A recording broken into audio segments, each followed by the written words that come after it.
The U.S. government just admitted it let American AI chips flow to China's nuclear weapons program for over a year through a loophole so obvious it's embarrassing. Meanwhile, Europe is betting 420 billion euros it can build its own tech stack, and a new White House executive order asks, but doesn't require, frontier AI developers to show Uncle Sam their models before release. From the team at the Synthetic Daily, it's Monday, June 8th, 2026. Good to have you with us. We went through about 26 posts, articles, and threads across LinkedIn, Substack, and YouTube over the past week to dive deeper into the world of AI policy and security. Here's a story that should make you uncomfortable. For more than a year, Chinese tech companies have been buying advanced American AI chips, the kind you need for nuclear weapons simulations, offensive cyber attacks, and war gaming, by simply setting up subsidiaries in Singapore and Malaysia. The U.S. export control regime targeted where a company is headquartered, not who ultimately owns it. So if you're a Chinese firm that can't buy Nvidia's best silicon in Shenzhen, you just open an office in Kuala Lumpur and place your order there. That connects to something else we saw. On May 31st, the Commerce Department's Bureau of Industry and Security finally issued guidance closing this gap, saying export licensing requirements now apply to all Chinese-headquartered companies and their overseas subsidiaries. But here's the kicker. The guidance explicitly noted that firms could continue operating already purchased components. That's a tacit admission that illicit sales happened, and nobody stopped them. The New York Times reported that the People's Liberation Army sought to purchase advanced Nvidia chips for units developing nuclear weapons and conducting offensive cyber operations. The Foundation for Defense of Democracies called it an outright enforcement failure. And now Senator Elizabeth Warren has invited Nvidia CEO Jensen Huang to testify before the Senate Banking Committee on June 11th to explain his company's China business. That's going to be quite a hearing. The Carnegie Endowment for International Peace has been making a related point that most people miss. The biggest AI export control debate isn't actually about physical chip sales anymore. It's about remote access, the ability to use American compute through cloud services without ever taking physical possession of a chip. You can restrict hardware all you want, but if someone can rent time on an Nvidia H100 cluster through a cloud provider, the physical export control is meaningless. That's the debate you haven't heard of, and it's arguably more consequential than the one dominating headlines. All right, next up. On June 2nd, the White House issued an executive order with a somewhat anodyne title promoting advanced artificial intelligence, innovation, and security. Don't let the bureaucratic language fool you.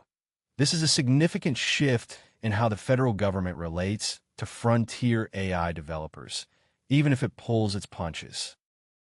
The order establishes a framework where AI developers would give the U.S. government limited access to their most powerful models up to 30 days before planned release.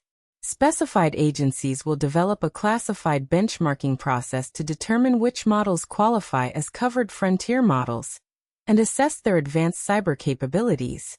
Think of it as a pre-release security review, but voluntary. That word voluntary is doing a lot of heavy lifting. The order explicitly states it should not be construed as a mandatory licensing or pre-clearance requirement. Legal analysts at Covington and Burling noted that the classified benchmarking mechanism creates an interesting tension. How do you build trust between government and industry around a process nobody outside the room can verify? Let me push into that a little more.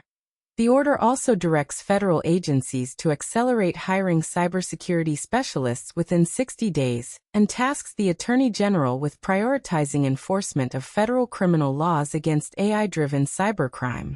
That hiring mandate is notable because it acknowledges what everyone in government cybersecurity already knows.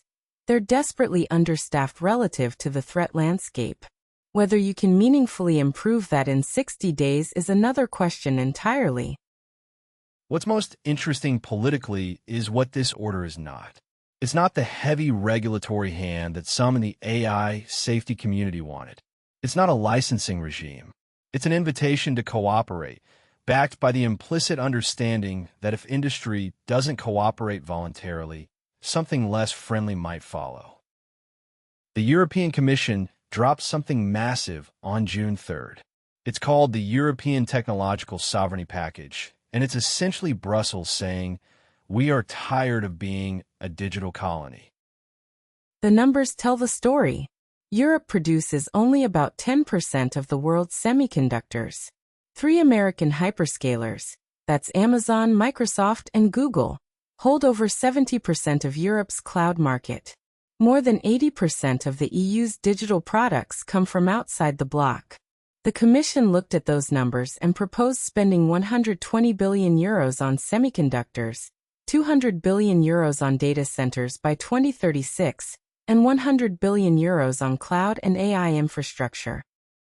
The package includes 2 major legislative proposals, CHIPS Act 2.0 and the Cloud and AI Development Act. The cloud legislation would bar companies that fail to meet new EU sovereignty criteria from sensitive government contracts. And here's where it gets really interesting. Brussels is giving itself emergency powers to prioritize chip production during supply crises, including the ability to override existing commercial agreements. That's an extraordinary authority. It means that in a crisis, the EU could tell a chip manufacturer, stop filling that order for someone else and make chips for us instead. The sovereignty framing is deliberate. This isn't just industrial policy, it's geopolitics dressed in regulatory language. The Commission is explicitly trying to reduce dependence on both American and Chinese providers. 4 U.S. cloud companies that have built enormous European businesses. This is a shot across the bow. A 4-tier sovereignty framework in the Cloud and AI Development Act will determine which providers can handle which categories of government data. And the criteria are designed to favor European-owned infrastructure. One more thing before we wrap the main stories. August 2nd, 2026. Mark it on your calendar. That's when the EU AI Act becomes fully applicable. And more importantly, that's when the European Commission gains formal enforcement powers over general-purpose AI model providers. Yeah, and starting on that date, the Commission can request documentation from companies like OpenAI, Google, Meta, and Anthropic.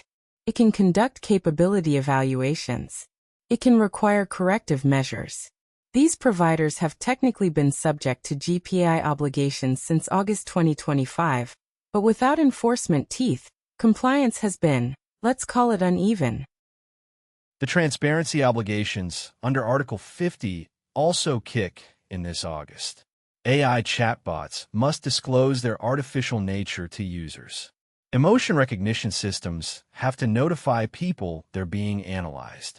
And deepfake content must carry machine-readable watermarks. That last one is particularly significant because it creates a technical standard, not just a legal requirement, but an engineering specification that platforms will need to implement.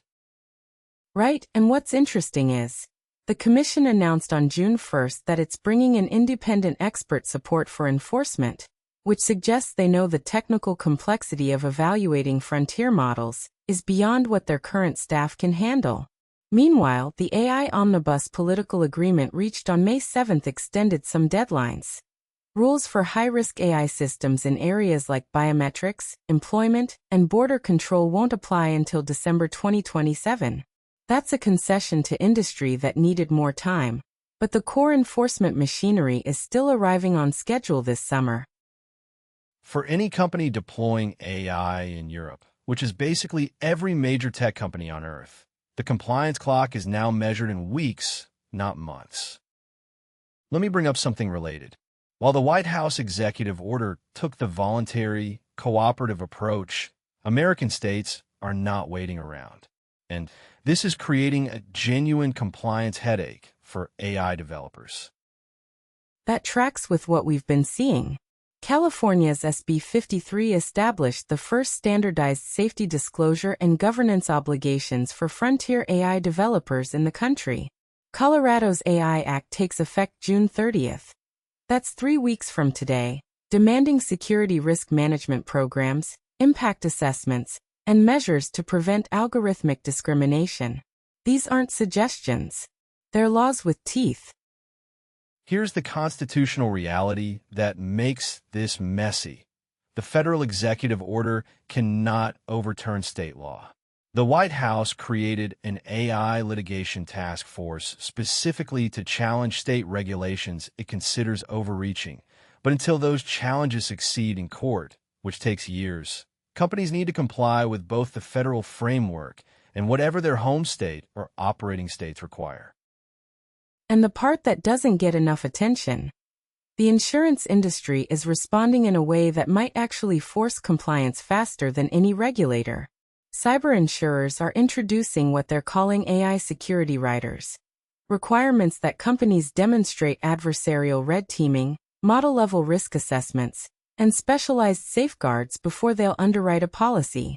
If you can't prove you've stress-tested your AI systems, you can't get insured. And if you can't get insured, good luck getting enterprise customers. What's emerging is a world where AI governance isn't driven by one regulator or one jurisdiction, but by a web of overlapping requirements: state law, federal guidance, EU mandates, and insurance market conditions, all pulling companies toward more documentation, more testing, and more transparency. Whether that produces actual safety or just paperwork is the billion-dollar question. Chatham House published an analysis back in April that's become more relevant with each passing week. Their argument is straightforward and uncomfortable for policymakers. Chip export controls are not the best bargaining chip against China's AI ambitions. The reasoning goes like this.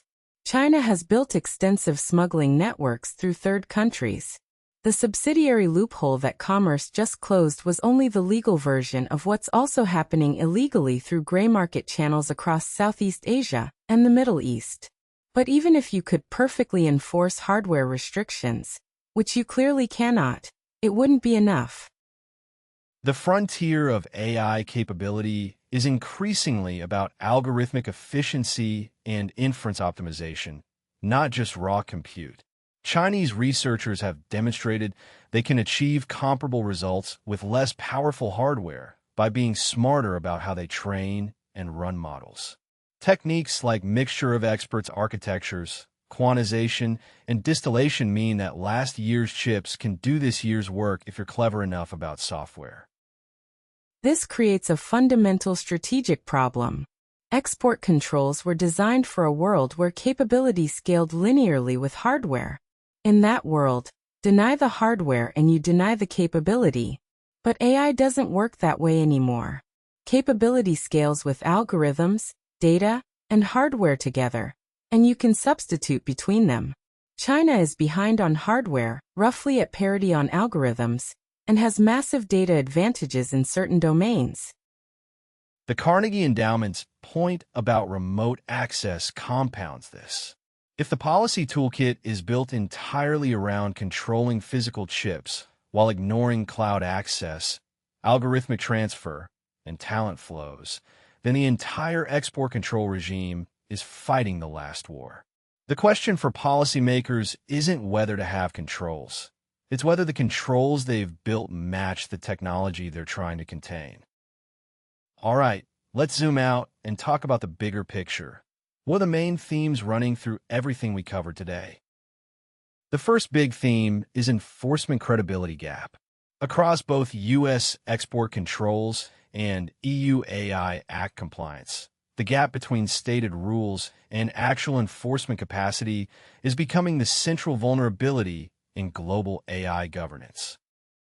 Next, sovereignty as industrial policy. Both Europe's €420 billion package and America's chip restrictions reveal that security framing is increasingly a vehicle for traditional industrial policy goals dressed in geopolitical urgency. Next, the insurance-driven compliance layer.